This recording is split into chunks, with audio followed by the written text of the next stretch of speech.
जय हिंद। कैसे आप सभी? उम्मीद करता हूँ अच्छे होंगे और आप सभी लोगों की तैयारी है वो जोर शोर से बेटा चल रही होगी।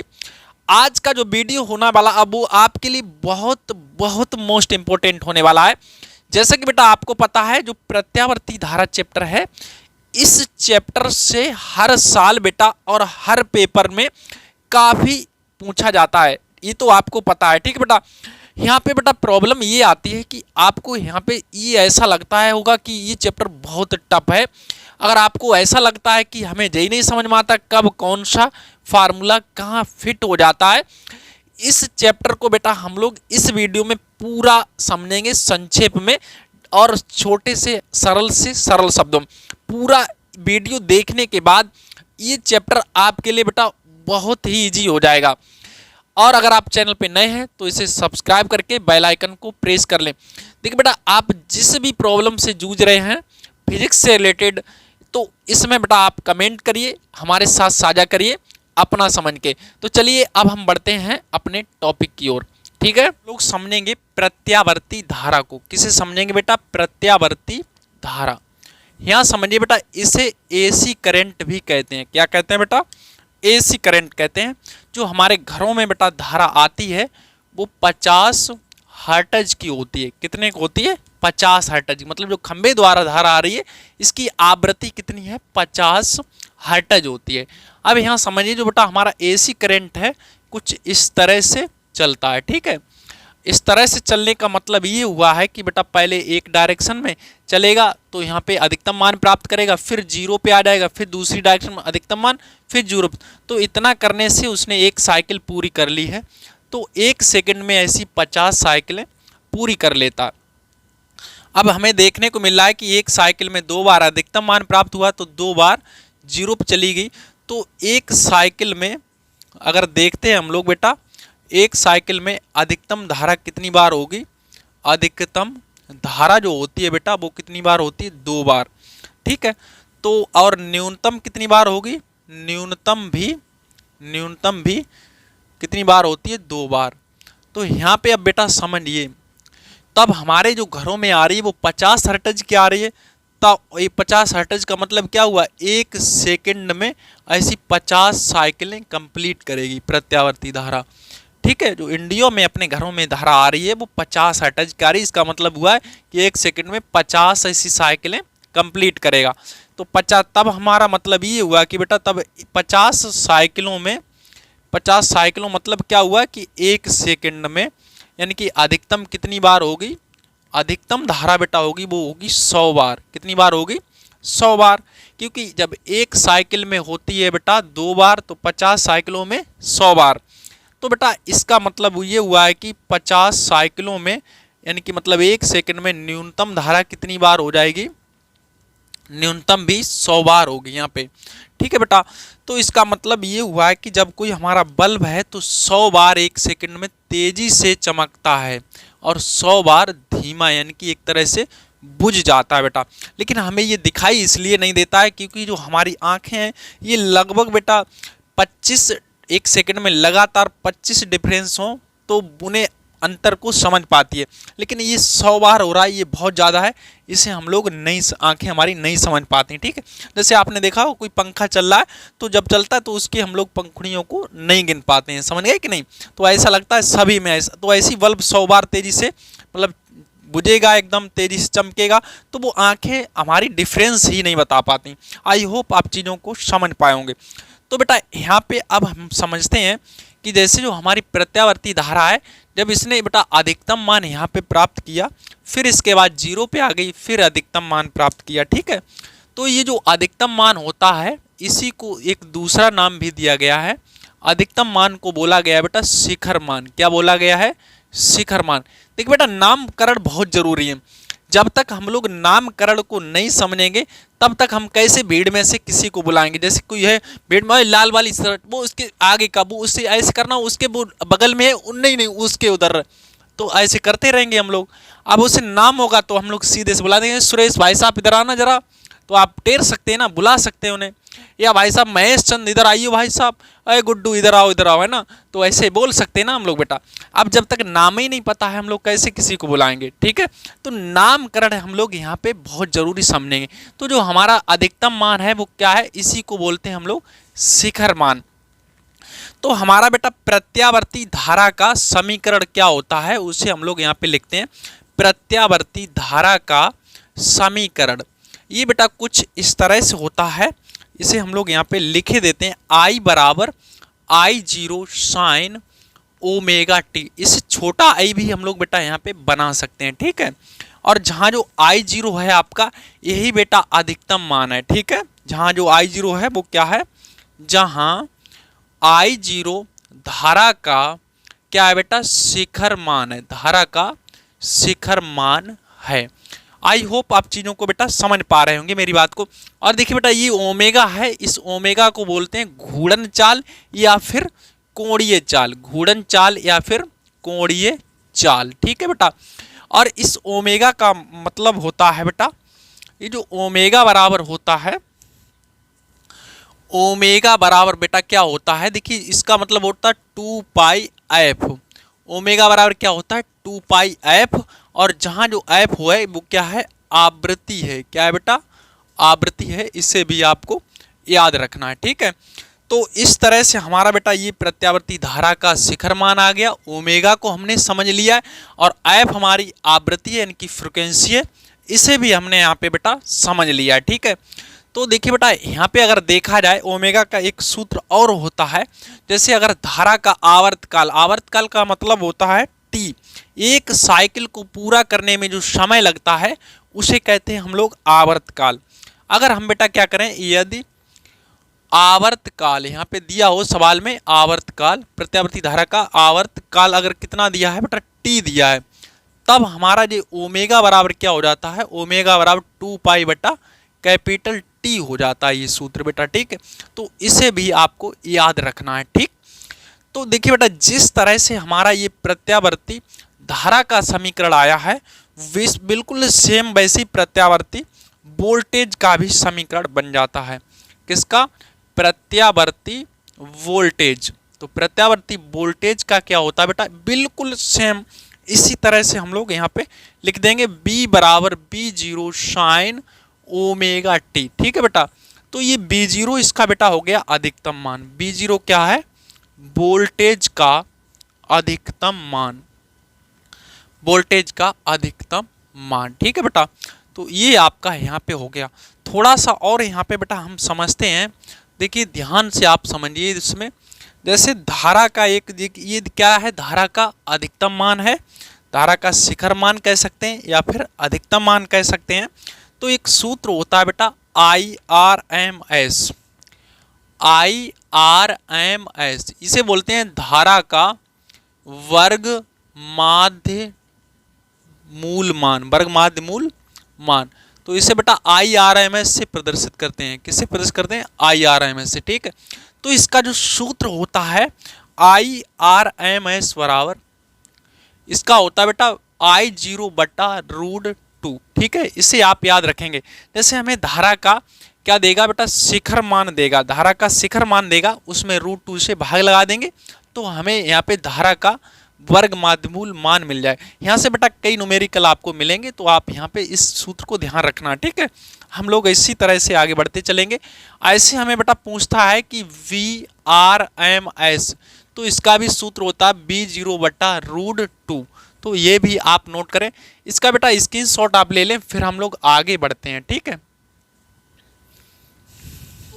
तो ये बेटा आपने नोट कर लिया होगा। तो अब हम लोग बढ़ते हैं आगे। तो अब हम लोग बेटा बात करेंगे, जब हमारे सर्किट आएंगे तो उसमें कभी R जुड़ा होगा, कभी C जुड़ा, कभी L, कभी 2 जुड़े होंगे, कभी तीनों जुड़े होंगे। तो अभी हम लोग इसे बहुत आराम से समझते हैं। तो बने रहिए हमारे साथ वीडियो के लास्ट तक, कब कौन सा फार्मूला यहाँ पे फिट करना है।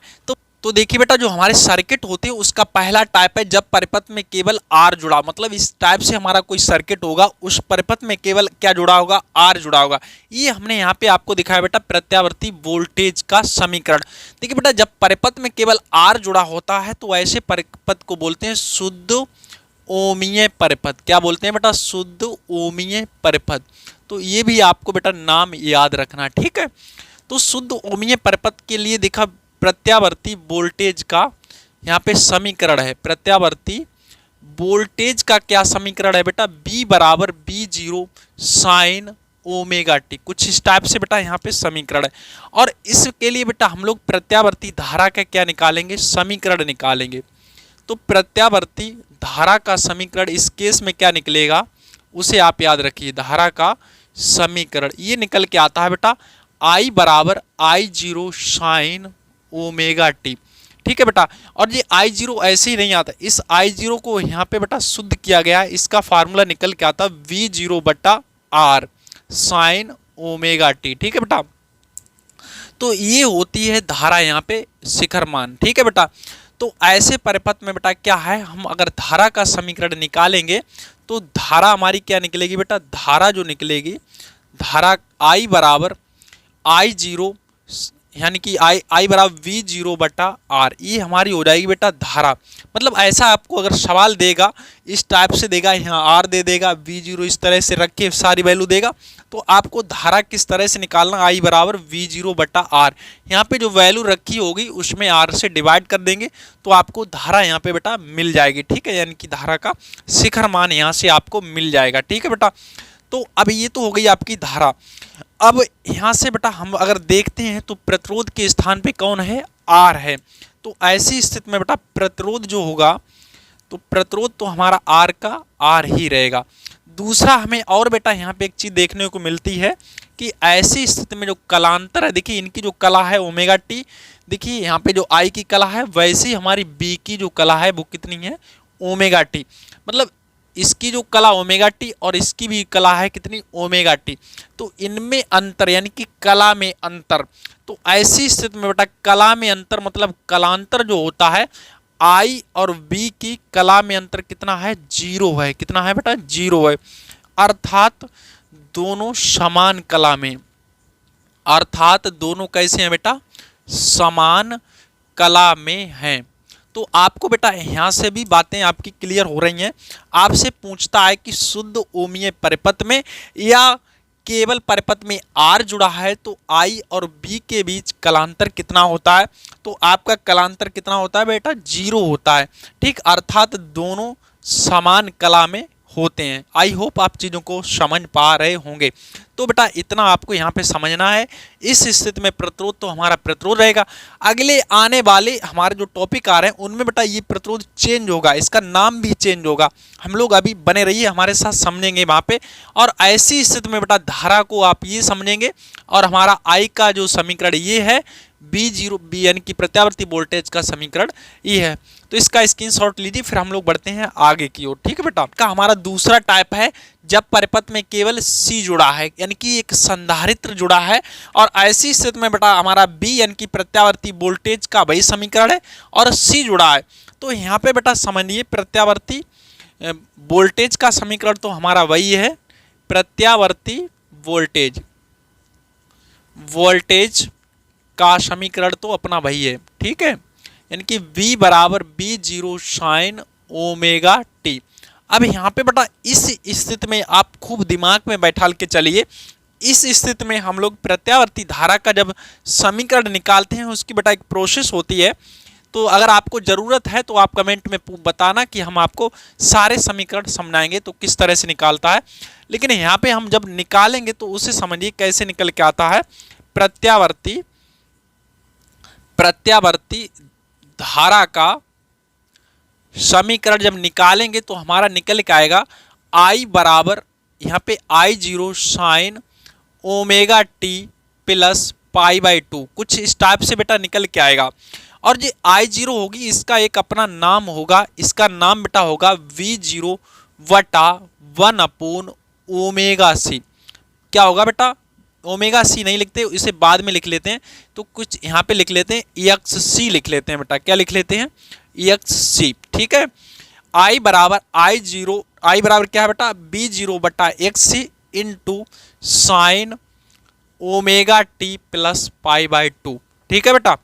तो इसे आप समझिए, मतलब ये जो धारा है ना, धारा यानी कि यहाँ से देखने को मिला है जो हमारी धारा है वो क्या निकल के आई, V0 बटा EXC के बराबर आई है। ठीक है, तो यहाँ से बेटा ये देखने को मिला है, ये तो हमारा इस स्थिति में धारा को हम लोग इस तरीके से निकालेंगे। अब आप लोग सोच रहे होंगे कि जो EXC बेटा क्या है, तो ये जो EXC है एक प्रतिरोध के स्थान पे चल के आया है, इसे बोलते हैं हम लोग धारतीय प्रतिघात। तो धारतीय प्रतिघात बेटा क्या है, ये धारतीय प्रतिघात है और इसका मतलब क्या है बेटा, EXC है। और जो EXC होता है इसका वैल्यू बेटा होता है 1/ओमेगा c। इसका वैल्यू क्या होता है, 1/ओमेगा c।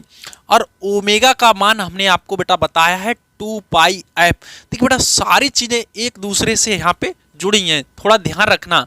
तो EXC बराबर 1/2πfc। तो यहाँ से देखिए बेटा EXC के 1 और 2 फार्मूले आपके यहाँ से हो गए।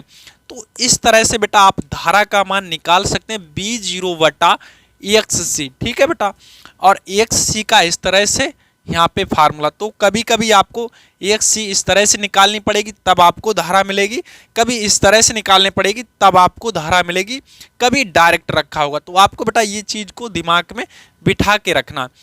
दूसरी बात यहाँ पे हम लोग देखते हैं बेटा, क्या देखते हैं कि यहाँ देखिए ये धारा का समीकरण है और ये किसका है, वोल्टेज का समीकरण है। ठीक है, ये धारा का समीकरण, ये वोल्टेज का समीकरण है। तो देखिए ये π/2 आगे है, यानी कि जो धारा है इसमें कला में π/2 कितना है, ज़्यादा है। तो इसका मतलब ये हुआ है कि धारतीय यानी कि जब परिपथ में संधारित्र जुड़ा होता है तो ऐसी स्थिति में धारा जो होती है π/2 अग्रगामी होती है, कला में π/2 अग्रगामी होती है। ठीक है, अर्थात इनके बीच कलांतर कितना है, π/2 है। तो यानी कि मतलब I व B के बीच इस स्थिति में बेटा कलांतर कितना होता है, π/2 होता है। मतलब धारा जो होती है, धारा π/2 अग्रगामी होती है, किससे, वोल्टेज से। अग्रगामी होती है बेटा किससे, वोल्टेज से। ठीक है, तो धारा π/2 अग्रगामी होती है, इतना आपको यहाँ पे समझना है। तो बेटा आपका यहाँ से क्वेश्चन ये भी पूछ सकता है कि धारतीय परिपथ में, देखिए बेटा जब C जुड़ा होता है तो ऐसे परिपथ को हम लोग बोलते हैं धारतीय परिपथ। क्या बोलते हैं, धारतीय परिपथ। ठीक है बेटा, इसे याद रखना। और R जुड़ा होता है उसे बोलते हैं ओमीय परिपथ। तो ऐसी स्थिति में आपका बेटा प्रतिरोध किसके बराबर हो गया, EXC के बराबर होगा। इसका नाम हो गया धारतीय प्रतिघात और इसका फार्मूला होगा 1/ओमेगा c। और ऐसे में बेटा जो धारा थी वो π/2 अग्रगामी होगी, मतलब B और I के बीच में कलांतर हो गया π/2। तो आपके कई सारे प्रश्न यहाँ से बेटा क्लियर हो गए। ठीक है, अब हम लोग बढ़ते हैं अगले टॉपिक की ओर। अगला यहाँ पे देखिए बेटा हमारा कह रहा है कि जब परिपथ में केवल आयल का मतलब बेटा कोई प्रेरकत्व कुंडली जुड़ी हुई है। क्या जुड़ी हुई है, प्रेरकत्व कुंडली जुड़ी हुई है। ठीक है बेटा, तो ऐसी स्थिति में क्या होगा, यहाँ पे समझिए ये तो हमारा हो गया प्रत्यावर्ती वोल्टेज, तो इसका हमने यहाँ पे समीकरण वही हमारा है, ये हमारी कोई प्रेरकत्व कुंडली जुड़ी हुई है। तो ऐसी स्थिति में बेटा जब हम लोग धारा निकालते हैं तो प्रत्यावर्ती धारा का समीकरण क्या निकल के आता है, प्रत्यावर्ती धारा का समीकरण। तो ऐसी स्थिति में बेटा प्रत्यावर्ती धारा का समीकरण जो निकल के आता है वो होता I बराबर I0 sine omega T minus π/2। और ये I0 है बेटा, इसका अपना एक अलग रूप होता है। इसका जो फार्मूला होता है यानी कि V0 upon XL, V0 upon XL। याद रखियो बेटा, इसे लिखते हैं साइन ओमेगा टी माइनस π/2। किसके केस में, एल के केस में बेटा। ये प्रत्यावर्ती धारा का समीकरण है। अब यहाँ पे बेटा समझिए, अगर हमें धारा यहाँ से इस केस में पूछेगा तो धारा हम लोग धारा का शिखर मान कैसे निकालेंगे, धारा का शिखर मान। तो धारा का बेटा शिखर मान I बराबर होगा ये V0 बटा XL। ठीक है, तो ये धारा का हो गया शिखर मान। अच्छा, ये जो XL है बेटा इसका भी अपना एक नाम होता है। ये जो XL है ये इसे बोलते हैं प्रेरण प्रतिघात। उसे कहते थे धारतीय प्रतिघात, इसे बोला है प्रेरण प्रतिघात। क्या बोलते हैं बेटा, प्रेरण। याद रख लो बेटा, प्रेरण प्रतिघात। इनके अजीब अजीब थोड़े से नाम आपको लगेंगे, लेकिन बहुत अच्छे लगेंगे इनसे जब क्या हो जाएगा, इनसे जब लगाव हो जाएगा। ठीक है बेटा, किसी का नाम शुरू शुरू में थोड़ा सा अजीब आपको लग सकता है, ठीक है, लेकिन बाद में आप जब आपसे लगाव हो जाएगा इनसे तो आपके बिल्कुल सही हो जाएंगे। तो ये प्रेरण प्रतिघात है एक्सएल, और इसका बेटा एक प्यारा सा फार्मूला होता है ओमेगा एल। तो एक्सएल बराबर क्या हो गया आपका ओमेगा एल, और ओमेगा आपको हमने पहले ही बताया है, ओमेगा क्या होता है 2 पाई एफ। तो यहाँ से एक्सएल बराबर मिलता है 2 पाई एफ इंटू एल, और एफ हमारी क्या होती है आवृत्ति होती है। तो इस तरह से बेटा ये प्रेरण प्रतिघात का सूत्र हो गया है, ये हमारी शिखर मान हो गया धारा का, और ये हमारा क्या हो गया आई यानी कि धारा का समीकरण हो गया। दोनों समीकरणों को हम लोग बेटा गौर से देखें, समीकरण 1 व 2 को, तो हमें क्या दिखेगा कि हमारी जो धारा है कला में π/2 कम है, कला में π/2 कम है। इसका मतलब ये हुआ कि इन दोनों के अगर कला में अंतर देखें तो ये ज़्यादा है, इससे कम है, तो मतलब कला में अंतर कितना हुआ π/2 का अंतर हो गया। तो अर्थात इनके बीच कलांतर बेटा कितना हो गया π/2। तो ऐसी स्थिति में बेटा B और I के बीच में, B और I के बीच में बेटा बीच कलांतर कितना होता है, कलांतर जो होता है बेटा π/2 होता है। यानी कि जब परिपथ में केवल प्रेरकत्व कुंडली L जुड़ी होती है तो ऐसी स्थिति में बच्चों कलांतर धारा और वोल्टेज में कितना होता है π/2 का होता है। अर्थात हम लोग दूसरे शब्दों में कह सकते हैं कि धारा जो है π/2 कला में पश्चगामी होती है, अर्थात धारा कला में π/2 पश्चगामी होती है, पश्चगामी होती है। किससे पश्चगामी होती है बेटा वोल्टेज से, किससे प्रत्यावर्ती वोल्टेज से। आई होप आपको ये सारी चीजें बेटा समझ में आ गई होंगी। तो इस तरह से बेटा कभी हमें ओमेगा की वैल्यू देगा, कभी पाई की देगा, कभी कुछ देगा, तो हम लोग यहाँ से सारी चीज़ें हम लोग समझ सकते हैं और सॉल्व भी कर सकते हैं। चलिए अब हम बढ़ते हैं अपने अगले टॉपिक की ओर। आप समझिए, तो इस टॉपिक को बेटा बहुत ध्यान से समझने की जरूरत है। इसमें कह रहा है कि जब परिपथ में आर व सी जुड़े हों, मतलब आर जुड़ा है और सी जुड़ा है, अब आर के बीच हमने विभवांतर को मान लिया वी आर और इसके बीच मान लिया विभवांतर बी सी। तो देखिए बेटा अभी हम लोग तीन बहुत इंपॉर्टेंट बातें सीख के आए हैं। कौन कौन सी हैं उन्हें समझिए। पहली बात हमारी क्या है, जब देखिए बेटा परिपथ में केवल आर जुड़ा रहता, परिपथ में केवल क्या जुड़ा रहता है आर, यानी कि प्रतिरोध जुड़ा रहता है। तो ऐसी स्थिति में आई और प्रतिरोध के बीच जो विभवांतर होता है वो कौन है बी आर। दोनों कैसे होते हैं समान कला में होते हैं, दोनों समान कला में होते हैं जब केवल आर जुड़ा रहता है। ऐसा पढ़ के आए हम लोग, समान कला में होते हैं।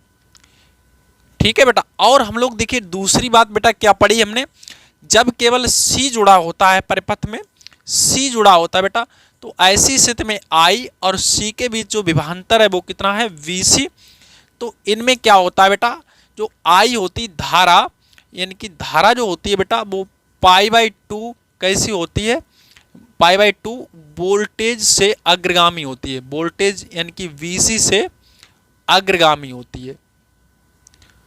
ये चीजें हम लोग बेटा वहां पे देखे आए, अग्रगामी होती है ये। ठीक है। और एक बात और हम लोग तीसरी समझ के आए हैं, जब परिपथ में केवल एल जुड़ा रहता है, क्या जुड़ा रहता है बेटा, तीसरी बात में हमने सीखा एल जुड़ा रहता है। तो ऐसी स्थिति में आई और एल के बीच विभवांतर हम लोग यहाँ पे दिखा देंगे बी एल से। तो ऐसी स्थिति में बेटा धारा होती है वो वोल्टेज से π/2 कैसी होती है पश्चगामी होती है। ठीक है बेटा। तो इस स्थिति में धारा हो जाती है हमारी पश्चगामी। तो हम लोग यहाँ पे भी इससे भी दिखा देते हैं कि इस स्थिति में धारा कैसी होगी पश्चगामी हो गई। ठीक है। तो चलिए अब हम लोग इसे भी समझ लेते हैं। तो इसमें हमने बेटा सीखा है कि आई धारा जो होती है π/2 वोल्टेज बी एल से कैसी होती है बेटा पश्चगामी होती है, पश्चगामी होती है। सी में अग्रगामी होगी, इसमें पश्च। तो ये मुख्य तीन बातें हम लोग यहाँ पे सीख के आए हैं बेटा। अब इन्हीं का हम लोग यहाँ पे फायदा उठाएंगे। तो जब हमारे परिपथ में आर और सी लगे हुए हैं तो यहाँ पे समझिए बेटा, ये अगर हम ग्राफ दिखा दें धारा का, किसका दिखा दे, आई का। तो हमें पहले दिख रहा है कि इस स्थिति में जब आई और बी आर दोनों समान कला में होते हैं तो जिधर आई हमारा जाएगा उधर ही कौन जाएगा, बी आर जाएगा उधर ही, ठीक है बेटा। तो ये दोनों हो गए समान कला में। और दूसरा जुड़ा है सी बेटा, तो सी इस स्थिति में धारा जो होती है वो π/2 वोल्टेज से कैसी होती है, अग्रगामी होती है, मतलब वोल्टेज पीछे रहेगा और धारा 90 डिग्री आगे रहेगी। तो यहाँ से बेटा ऐसे चलते तो आगे आते और आगे आते, लेकिन यहाँ से जाएंगे तो ऐसे पीछे आएंगे। तो ये हमारा धारा है, लेकिन अब हमें BC को 90 डिग्री पीछे रहना, तो BC ऐसे रहेगी 90 डिग्री पीछे। तो VC बेटा नीचे इस तरह से हम लोग इसे दिखाएंगे। तो ये हो जाता है अपन का VC, क्या हो जाता है बेटा, BC। तो ये ग्राफ यहाँ पे दिखाया BR और ये है BC, ठीक है बेटा। अब इनका अगर परिणामी निकालेंगे तो इनका परिणामी जो वोल्टेज निकलेगा वो इस तरह से जाएगा। इसे हम नाम दे देते हैं BZ, जहाँ Z हमारा बेटा परिणामी प्रतिरोध होगा, जहाँ Z क्या होगा, Z ये बेटा परिणामी प्रतिरोध होगा, ठीक है, परिणामी प्रतिरोध होगा, प्रतिरोध यहाँ पे इस तरह से लिखते हैं प्रतिरोध। और इसे बेटा प्रतिबाधा बोलेंगे, क्या बोलेंगे, प्रतिबाधा, ठीक है। जेड का नाम आप याद रखेंगे। अब देखिए आर सी जुड़े हैं तो ये जेड हो गया। अब ये इनका तुल्य प्रतिरोध जो निकलेगा उसका नाम हो जाएगा प्रतिबाधा। आर सी जुड़ेगा, मतलब अब जितने भी मिक्सचर करके जुड़ेंगे तो उसमें ये प्रतिबाधा ही बन के आएगी, ठीक है। तो हमारा ये परिणामी वोल्टेज अब हो गया। अब इसका मान बेटा कैसे निकालेंगे, तो इस स्थिति में बेटा इसका जो मान निकल के आता है तो वो निकलेगा वी जेड बराबर, इसके बराबर निकलेगा परिणामी वोल्टेज वी जेड का स्क्वायर बराबर V R square plus V C square. ये बेटा इसका परिणामी हो जाता है, ठीक है। तो अब हम लोग और आगे बढ़ेंगे। इस वी जेड को हम लोग लिख लेते हैं आई, क्या लिख लेते हैं बेटा, आई जेड का स्क्वायर प्लस जो वी आर है, बी बराबर ओम का नियम क्या कहता है बेटा, आई आर कहता है। आर मतलब प्रतिरोध होता है, तो इसके लिए प्रतिरोध हमारा जेड है, तो है ना। अब इसके लिए प्रतिरोध आर है तो बराबर यहाँ पे समझते हैं बेटा, इसके लिए प्रतिरोध कितना हो गया, जेड हो गया। इसके लिए प्रतिरोध आर है तो इसके लिखे आई आर का होल स्क्वायर। अच्छा इसके लिए याद करिए बेटा, इसके लिए प्रतिरोध क्या होता है, एक्स सी। इसके लिए प्रतिरोध क्या होता है, एक्स सी, यानी कि धारतीय प्रतिघात, ठीक है। तो यहाँ पे लिखेंगे आई एक्स सी का स्क्वायर। आई होप आपको ये चीजें बेटा समझ में आ रही होंगी। अब हम लोग इसे ओपन कर देते हैं तो यहाँ से मिलेगा आई स्क्वायर जेड स्क्वायर बराबर I square R square plus I square X C square. I square हम लोग बेटा कॉमन ले लेंगे तो हमें मिल जाएगा आई स्क्वायर जेड स्क्वायर, यहाँ से आई स्क्वायर कॉमन ले लीजिए तो मिलेगा R square plus X C square. X C क्या है बेटा, धारतीय प्रतिघात है, ठीक है। तो आई स्क्वायर से आई स्क्वायर कट जाएगा आपका, तो जेड स्क्वायर बराबर मिलेगा R square plus X C square. तो ऐसी स्थिति में बेटा हमें परिणामी प्रतिरोध मिलता है। परिणामी यहाँ से देखिए जब जी जाएगा तो उधर अंडर रूट आपका चला जाएगा, ठीक है। तो यहाँ से बेटा परिणामी प्रतिरोध क्या निकलेगा, इसे हम हटा देते हैं, ठीक, इतना आप समझिए। तो हम यहाँ पे लिखे देते हैं परिणामी प्रतिरोध जेड बराबर यहाँ से बेटा मिल जाएगा under root R square plus X C square.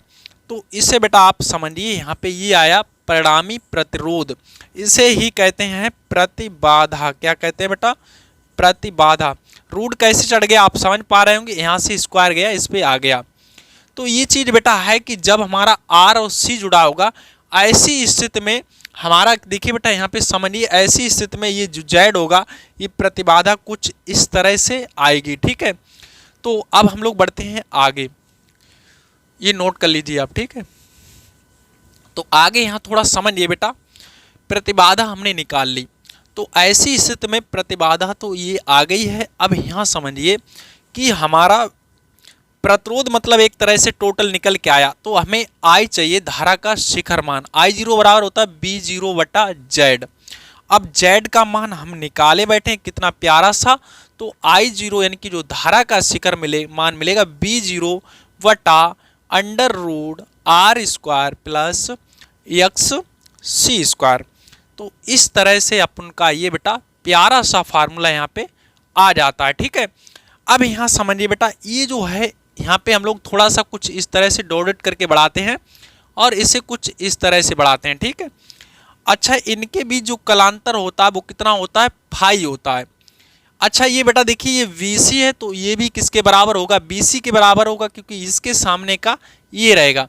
अब ये देखिए यहाँ पे बेटा कोण है फाई और ये हमारा आया, तो यहाँ इस त्रिभुज में हम लोग बेटा बात कर लेते हैं।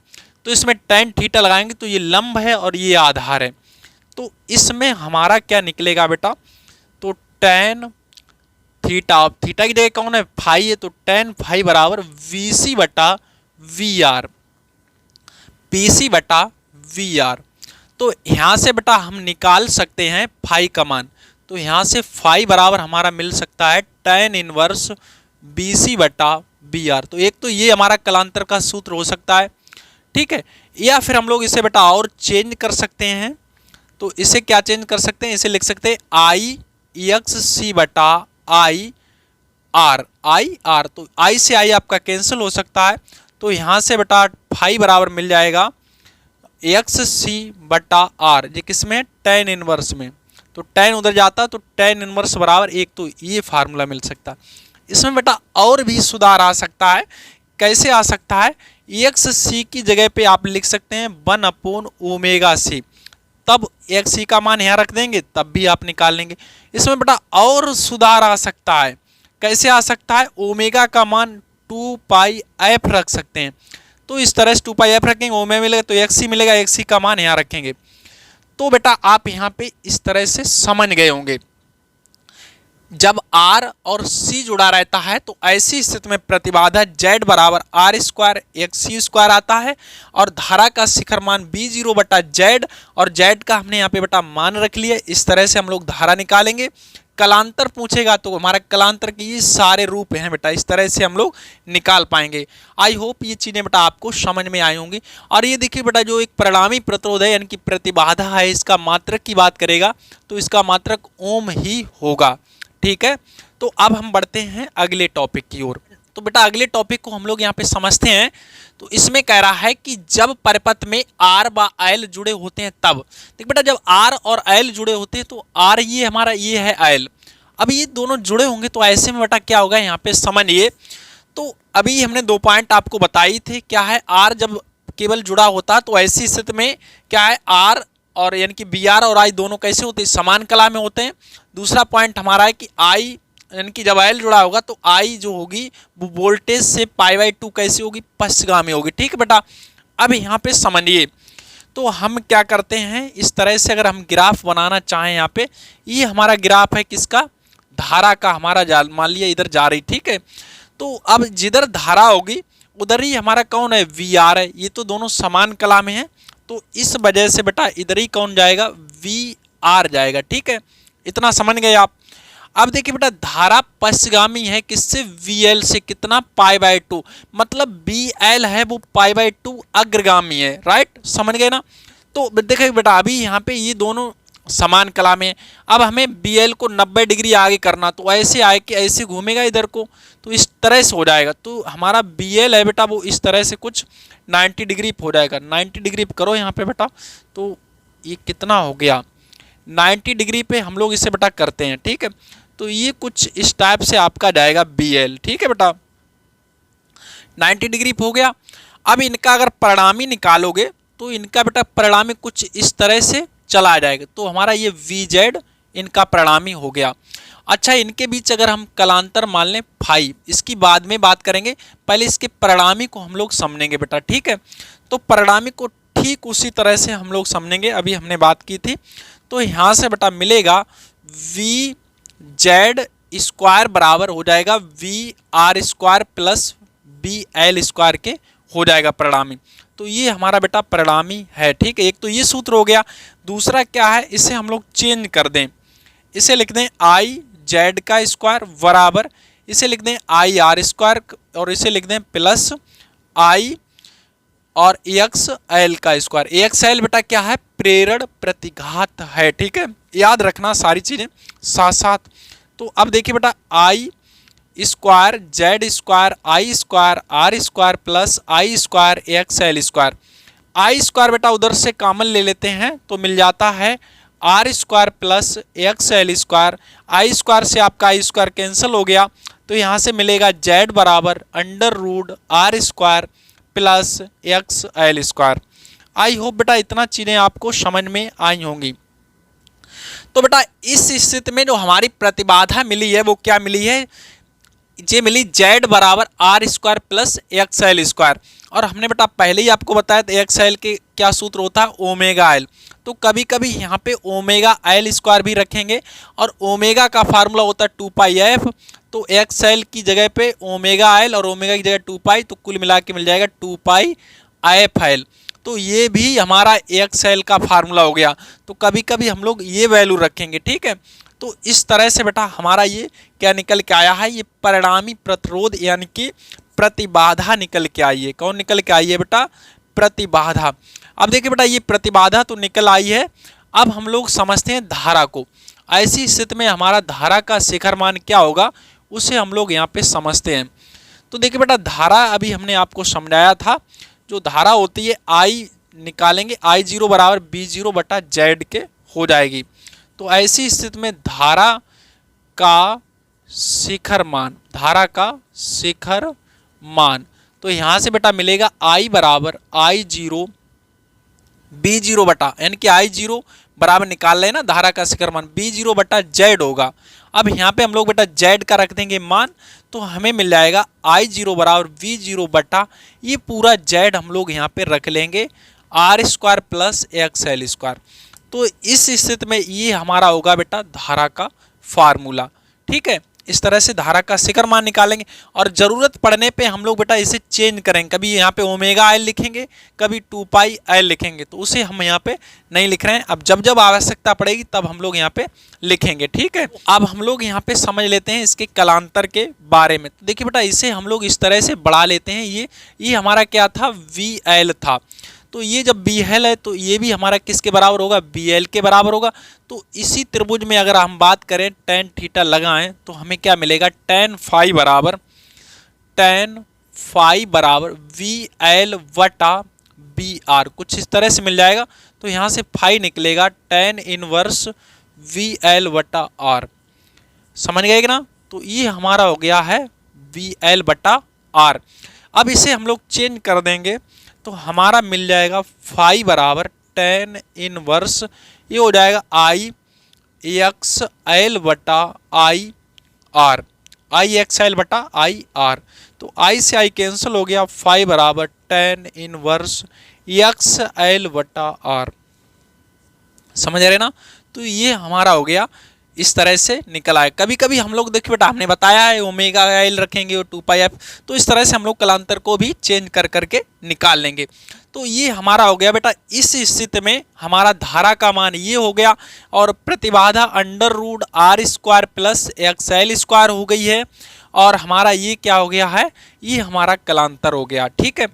अब हम बढ़ते हैं अगले टॉपिक की ओर। बेटा इसे समझिए कि सर्किट में जब एल और सी जुड़े हों, जब क्या जुड़े हों, एल और सी जुड़े हों, तो ऐसी स्थिति में देखिए बेटा इसके बीच जो विभवांतर होगा क्या होगा, वी यानी कि एल के बराबर होगा, ये होगा बी सी के बराबर, ठीक है बेटा। तो इसमें बेटा कितने, तीन केस आपके बनते जाके हैं, कितने केस बनेंगे, तीन। तीनों को हम लोग यहाँ पे समझ लेते हैं, एक दूसरा है और फिर तीसरा है। ये क्या केस है बेटा समझिए, जैसे एक्स जो एल है, एक्स एल अगर बड़ा है एक्स सी से, पहला केस ये हो जाएगा। दूसरा है एक्स एल है वो छोटा है एक्स सी से, और तीसरा है एक्स एल है वो बराबर है किसके, एक्स सी के। तो अगर ऐसी कंडीशन है, मतलब एल बड़ा है, तो बेटा देखिए किसका, एल का चलेगा, यहाँ पे एल की बात मानी जाए क्योंकि एल बड़ा है। तो जो परपथ होगा वो शुद्ध प्रेरकीय परपथ की भांति व्यवहार करेगा। तो ऐसी स्थिति में, इस स्थिति में क्या होगा, परपथ शुद्ध प्रेरकीय, इस तरह से आप लिख लेना बेटा, प्रेरकीय परपथ की भांति व्यवहार करेगा, परपथ की भांति व्यवहार करेगा, ठीक। इतना आपके समझ में आ गया होगा। मतलब अगर एक्सएल बड़ा है तो इसे शुद्ध प्रेरकीय परपथ की भांति व्यवहार करेगा, और इस स्थिति में बेटा क्या करेगा, शुद्ध धारतीय परपथ की भांति व्यवहार करेगा, परपथ की भांति व्यवहार करेगा। परपथ की भांति व्यवहार करने का मतलब बेटा ये है कि अगर शुद्ध प्रेरकीय परपथ है तो इस स्थिति में हमको पता है कि जो धारा होती है वो π/2 कैसी होती है, पश्चगामी होती है। कैसी होती है, पश्चगामी होती है। और वोल्टेज कैसा होता है, अग्रगामी होता है, मतलब प्रतिबाधा है और भी इनकी सारी चीजें हैं, तो वो हम लोग वहां पे निकाल सकते हैं। ठीक है बेटा। तो अगला है क्या है, यहाँ पे कह रहा है कि EXL वो कैसा बेटा, छोटा है। EXL छोटा है यानी कि C बड़ी है। तो ऐसी स्थिति में जो क्या होती है वो धारतीय प्रतिघात की व्यवहार करेगा। तो मतलब ऐसी स्थिति में धारा होगी π/2 कैसी हो जाएगी, अग्रगामी हो जाएगी, है ना। समझ रहे होंगे मेरी बात को। अगला पॉइंट यहाँ पे बेटा समझिए कि जब ये बराबर होते हैं, जब ये दोनों बराबर होते हैं बेटा, तो ये अनुनाद की अवस्था होती है। अनुनाद की अवस्था में चला जाएगा बेटा इसमें। ठीक है। तो इसमें अनुनाद की अवस्था में यानी कि इसकी आवृत्ति भी कभी कभी बेटा आपसे पूछ, तो आपको याद रखना है इसमें क्या हो जाएगा, अनुनाद की अवस्था में जब ये बराबर हो जाएंगे तो अनुनाद की अवस्था में, तो अभी कभी कभी आपसे पूछता है कि अनुनादी आवृत्ति क्या होती है, इसे निकालते हैं हम लोग। तो देखिए बेटा इसे निकाल भी सकते हैं यहीं से। EXL बराबर किसके, EXC के है। ठीक है। तो इसी को हम आपको समझा देते हैं पहले। तो इसे तो बेटा आप समझ ही गए होंगे। तो यहाँ पे अनुनादी आवृत्ति को हम लोग लिखते हैं, तो इसे लिख लेंगे ω/L और इसे लिख लेंगे 1/ωc। अच्छा, इसका मान क्या होता है बेटा, 2πfL और 1/ω की जगह पे हम लोग 2πfc। अब देखिए बेटा f को यहाँ लाते हैं, बाकी इन चीज़ों को इसे और इसे नीचे ले जाते हैं। तो f और ये वाली f आएगी तो इंटू f 1/, ये देखिए 2 नीचे आए 4 π² और LC, π² LC, और इधर बन जाएगा हमारा f²। कितना बन जाएगा बेटा, f²। तो अभी हम लोग बहुत आराम से अनुनादी आवृत्ति यहाँ से निकाल सकते हैं। तो हमें बेटा यहाँ से मिलेगा क्या, f² बराबर 1/4 π² LC। तो यहाँ से f का वैल्यू मिल जाएगा 1/√4 π² LC। यहाँ से बेटा बाहर भी निकलेगा हमारा, देखिए कौन बाहर निकलेगा, इसका 2 निकलेगा, 4 का π² का पाई निकलेगा, अंडर रूट में कौन रह जाएगा, LC। तो यही हमारा बेटा अनुनादी आवृत्ति के लिए फार्मूला होता है। ठीक है। तो ये क्या हो गई, हमारी अनुनादी आवृत्ति हो गई, अनुनादी आवृत्ति। तो इसे आप याद रखेंगे। ठीक है बेटा। चलिए अब हम बढ़ते हैं अगले टॉपिक की ओर। इस टॉपिक को बेटा हम लोग समझ लेते हैं कि जब परिपथ में L, C व R जुड़े होते हैं तो ऐसी स्थिति में बेटा क्या होता है, ऐसी स्थिति में हम लोग अगर प्रतिबाधा निकालेंगे तो हमारी प्रतिबाधा के लिए सूत्र बेटा Z बराबर निकलेगा √R² प्लस EXL, और इनका अंतर यहाँ पे लिखेंगे बेटा EXC और इसका रख देंगे स्क्वायर। ठीक है। तो ये हमारा प्रतिबाधा का सूत्र बेटा निकल आएगा। ठीक है। और समय समय पे इनको हम लोग चेंज करते रहेंगे। EXL जो है इसे ω/L, कभी कभी 2πf भी रख देंगे। और ऐसे ही EXC जो हमारी धारतीय प्रतिघात है इसे हम लोग 1/ωc और बराबर 1/2πf इस तरह से इसे कभी कभी हम लोग रखते रहेंगे, यहाँ पे L और बनाते हैं। तो ये चीज़ें हैं बेटा। इस तरह से जब हमारा Z आ जाएगा, और यहाँ पे बेटा कलांतर के लिए क्या सूत्र लगेगा उसे भी हम लोग समझ लेते हैं। तो यहाँ से tan phi बराबर, ये दोनों ऊपर चले जाते हैं तो EXL इनका अंतर होगा, यहाँ पे EXC बटा में आएगा, यहाँ पे कौन R, यहाँ पे आएगा बेटा R आएगा। ठीक है। तो ये भी हो जाता है अंतर, इसका कभी कभी यहाँ से फाई निकाल लेंगे। एक और हमारा यहाँ से बेटा हो जाएगा, जैसे यहाँ पे लिख लेंगे VL डिफरेंस, यहाँ पे BC और बटा VR, तो यहाँ भी इससे भी निकल आएगा हमारा। ठीक है। और तो कुल मिला के हम लोग इस तरह से बेटा हम लोग कलांतर को निकाल पाएंगे। यहाँ से मतलब फाई निकालेंगे तो tan इनवर्स में भेज देंगे, tan इनवर्स V कुछ भी कहीं से निकाल लीजिए, यहाँ से निकालेंगे चाहे यहाँ से निकालें तो हमारा आराम से बेटा निकल पाएंगे। यहाँ पे BC बटा VR, या तो आप यहाँ से निकालें या यहाँ से निकालें। तो ये हमारा बेटा यहाँ से कलांतर आ जाएगा। और धारा जब निकालेंगे तो ये Z को हम लोग भाई बटे में कर देंगे, तो हमारी बेटा धारा यानी कि अधिकतम मान आ जाएगा B0 बटा Z, और ये Z का हमारा मान है तो इसे हम लोग यहाँ पे रख देंगे। तो ये भी बेटा हमारा बहुत आसानी से हो जाएगा। ठीक है। तो आई होप आपको वीडियो पसंद आया होगा, तो लाइक करिए और दोस्तों में शेयर करिए। देखिए बेटा अगले वीडियो में हम क्या करेंगे, इस टॉपिक के सारे न्यूमेरिकल लेकर आएंगे तब तक आप ये क्या करिए, इन फार्मूलों को अपने दिमाग में बिठाइए कि किस सर्किट में हम लोग कौन सा फार्मूला रखते हैं। और आई होप आप यहाँ से चीज़ें समझ भी पाएंगे, और बहुत हमने आपको शॉर्ट में यहाँ पे समझाने की कोशिश की है। उम्मीद करता हूँ आपको वीडियो पसंद भी आया होगा। तो चलिए कर दीजिए दोस्तों में शेयर। मिलते हैं हम लोग अगले वीडियो में, तब तक के लिए अपना ख्याल रखिए। जय हिंद।